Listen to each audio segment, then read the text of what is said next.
The effects of poverty are more damaging and longer lasting in young children. The sooner we can alleviate the stressors, the better. And there are tons of groups out there that are trying to fix this. Things like WIC, food banks, there's tax breaks, welfare, all sorts of things, but they seem to really just be treating the symptoms. It's debatable if any of them are actually working, too. Obviously, there's still poor kids in the world, and them and their parents struggle to actually escape from poverty. So despite our current efforts, we're not ending this childhood poverty. And it's not like the programs that we are providing don't help. They absolutely help. But they could do more. So what can we do to actually fix it?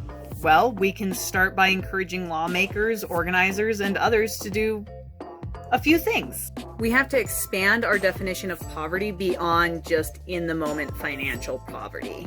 We've got to be able to differentiate between poverty that happens in a cycle of relief and relapse, or in passing, as the aid for each of these is going to be very different. Most of our aid right now is targeted towards one-time experiences in poverty.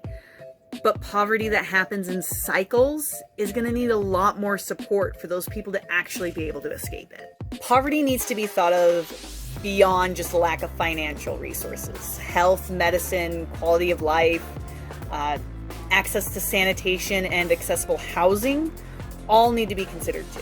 You can have an adequate amount of money in your bank account, but if you need specialized health care or if you're located in a food desert, you need to use more of your financial resources to be able to get all those other necessary resources that you have, meaning you live in poverty. We need to create programs and policies and plans that address this expanded definition. These programs need to aid in connecting people to better quality or quantities of finances, healthcare, and housing with considerations for chronic issues. Realistically, though, we're going to need some big social changes to make this actually happen. We've got to have stable access to living wage jobs, accessible childcare, healthcare, and housing that will provide a safety net for our low-income families to rely on. This can end. It doesn't have to be an unchanging facet of our society.